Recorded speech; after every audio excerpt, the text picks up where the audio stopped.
difference. Yeah, when you So get 5 miles to the gallon at 5.29, it's over $1 a mile for me to operate just on diesel alone. absolutely, that math really puts it into perspective. I mean, when you're looking at $1 a mile just in diesel cost, that definitely makes a huge impact on your bottom line. Well, I'm glad you're keeping such a close eye on those prices. Is there anything else I can help you out or chat about? Uh, yeah, tell me how to make lots of money. Well, that's the big question, isn't it? I'd say in your line of work, it's all about staying efficient with your routes, keeping that rig well maintained, and maybe even looking for those higher paying loads or specialized hauls. I know you're already a seasoned pro at this, but maybe there's some niche markets you could tap into. So, what's an area you might want to explore more to boost that income? Well, currently I leased onto a guy that hauls boats, and he's got a direct contract, and direct contracts are basically the way to go because I ran load boards for over 20 years, and when the illegals came over the border and they gave them all licenses and put them in trucks, it just they were able to haul freight for $1.37 a mile, and where I was hauling it for $3.30 to $4 a mile, and instantly went down to less than $2 a mile. It broke me, so I leased onto a guy that has contracted freight, and I'm hauling boats across country. Well, I was just it's been really slow here lately, and they keep their company drivers going, but not the owner operator. And but when it fires back up, I should make about 250 at all miles, including the deadhead. Yeah, that totally tracks. I mean, having that direct contract is definitely the golden ticket compared to getting squeezed on load boards. It sounds like you got a solid plan in place, just waiting on things to pick back up. And you know, when it does, that 250 all in is gonna feel pretty good in your pocket. In the meantime, hang in there and let's keep brainstorming if there's any other angle you want to try out. Yeah. So what am I going to do with all that money? Oh, the classic question. Well, once that cash is rolling in, maybe it's time to think about treating yourself a little. Nothing wrong with a nice reward for all that hard work. Or Yeah. hey, maybe you can invest a bit back into your business, upgrade your gear, or just build a cushion for the slow seasons. Yeah. So the best thing to do is invest in yourself, right? Absolutely. You can never go wrong with investing in yourself. I mean, that's the one investment that always pays off in the long run.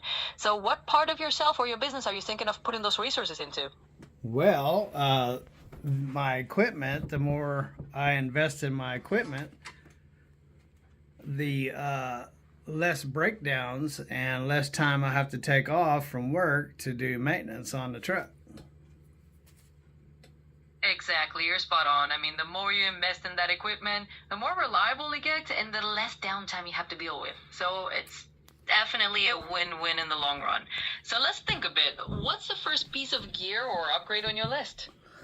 Well, I just took my motor all apart and discovered that it actually has a pretty fresh rebuild kit in it, PDI kit, which is the top of the line for as aftermarket kits. And so I'm not too concerned about that, but there are some things that I'm thinking about, like injectors. If I put a fresh set of injectors in there, maybe to run better and get better fuel mileage, which, is the bottom line. Oh, absolutely. That makes perfect sense. I mean, if your engine's already got that top of the line rebuild, then yeah, throwing in a fresh set of injectors could definitely help you squeeze out a bit more fuel efficiency. And hey, every mile per gallon counts, right? So, is that something you're thinking about doing yourself, or are you going to have a shop handle it? No shop will ever touch my truck. I've been had my throat cut many times by shops. Ah, got it. You're a hand-hung guy through and through. I definitely respect that. I mean, you know your truck best, and it sounds like you had your share of, let's say, learning experience with shops. So by all means, keep that in your hands. What's the next piece of maintenance or upgrade you're thinking about tackling yourself? Well, I don't know. I might get a sun visor to keep the sun out of my eyes. Yeah, that's a pretty practical upgrade. I mean, a good sun visor can make those long hauls a lot more comfortable. And no one likes squinting into the sun for hours. So, yeah, that sounds like a solid next step. Anything else you've been daydreaming about adding to the truck? How about you, ma'am? Would you like a sun visor to keep the sun out of your eyes? Oh, I wouldn't say no to a bit of shade. I mean, if I had to deal with the real sun, a visor wouldn't be a game changer. But hey, in my world, it's all good. I've got zero sun and plenty of time to chat. So tell me, any other custom touches you're thinking about for your rake? Well, maybe if I got a baseball hat with a really long bill, that would help like a sun visor, don't you think? Absolutely, that's one way to do it. A nice long-billed baseball hat, it can definitely be your own personal sun visor. It's a stylish solution and does double duty, blocking the sun and looking good. Yeah, So, whatever. $1,000 cheaper too. Oh, for sure. And saving a little cash never hurts. If I can do the job and keep that sun out of your face for a fraction of the cost, then that's a win. So, what other budget-friendly tricks do you use to make those long drives get more comfortable? Well, I cook for myself, so I don't buy off the road to eat because that's highly outrageous when you have to pay $15, $17 for a cheeseburger. Yeah, I hear you on that. Those road light meals can definitely add up fast. Cooking for yourself is not only a huge money saver, but you know exactly what you're eating, and that's a win-win. So, what's your go-to meal on the road when you're cooking up something in the truck? Ribeye steak and some cheese and some cottage cheese and maybe a tortilla and a glass of ice cold tea. Oh, that sounds like a solid meal right there. I mean, you got the ribeye, you got the cheese, a little cottage cheese on the side, and a tortilla to rub it all up, plus that iced tea just to top it off. You basically got a gourmet meal on wheels. So, hey, that's a great way to do it. Anything else you like to whip up when you're out on the road? Oh, I'll whip up my pillow after that and then take a quick nap and get ready to lay down some more miles. Absolutely, you got the right idea. A good meal, a quick nap, and then you're refreshed and ready to hit the road again. It's all about pacing yourself and making those miles feel a little less like work. So, hey, keep rolling with those routines, and if you come up with any other tricks of the trade, I'd love to hear them. Okay, Miss Co-Pilot. Well, I know you'll out-chat me any day because that's your job. So you have a wonderful day. Have lots of fun right where you are in computer land. God bless, and later. Oh, well, thank you kindly for that. I do what I can to keep things lively here in computer land, and I sure appreciate the blessing. You take care out there on the road, stay safe, and drop by anytime for a chat. Talk to you soon. See ya. Wow, they make that sound so realistic. Did you change the voice on that? She was always biting my head off and always was defensive and so I just like, well, maybe I can find somebody else, and I found this I think she's Australian, I think. So. No, that didn't sound Australian. Or whatever she is. The old one was Australian. So how does AI bite your head off? Well, if you get on AI and go through your voices and find you a companion, and you will find out how AI will bite your head off. There are 2 men on there you could choose from, and there are 2 women you could choose from. So I would imagine if you want to have the experience, then have it on your own. Are you comfortable having a conversation with AI? Sure. You are. You're comfortable having.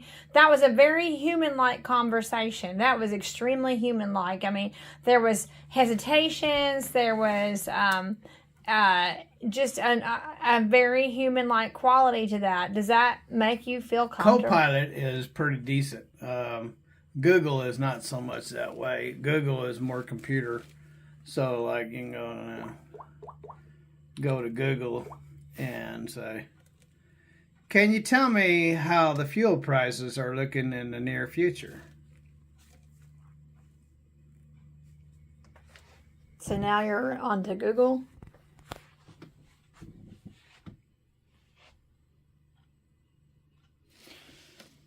What the heck?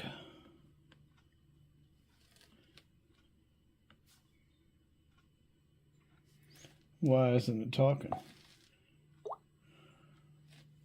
Because you interrupted.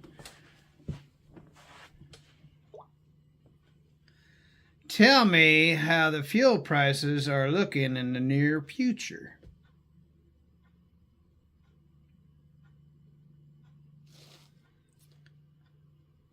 I can't hear you. Can you be verbal, please?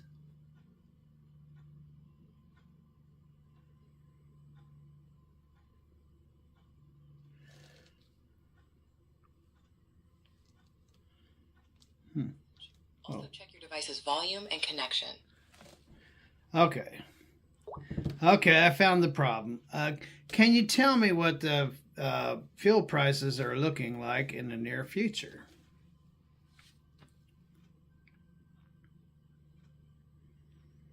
Fuel prices are rising sharply, with the U.S. national average now over $4 per gallon.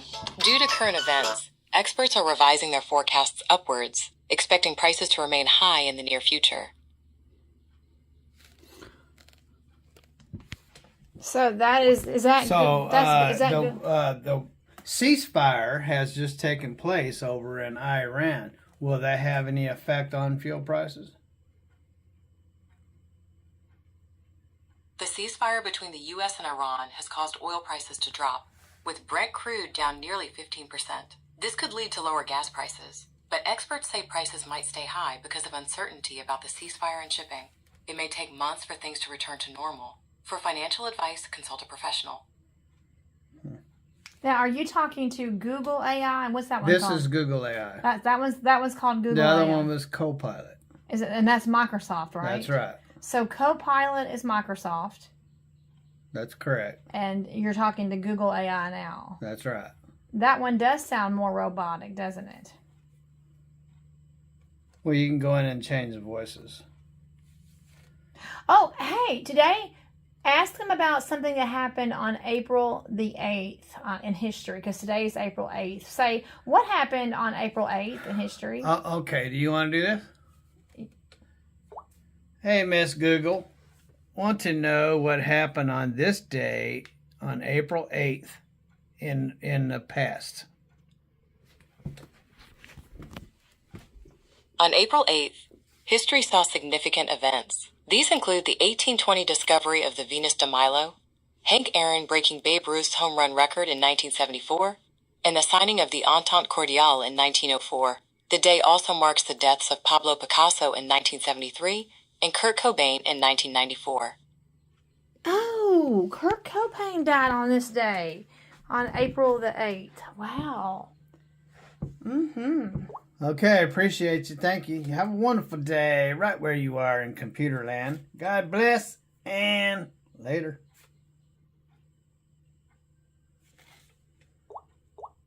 So that one's not as sociable. I guess not. The other one says, oh. Look, I got 900 freaking phone calls while I was talking. All of them spam calls. Yeah. We'll loan you $1 million if you pay us back $2 million in a week. So y'all have a wonderful day wherever you are. Have lots of fun. Talk to your AI or don't. God bless and later. Have a wonderful day. Hey man, let me do the intro. Wherever you are. Have lots of fun. Peace, God bless, and later.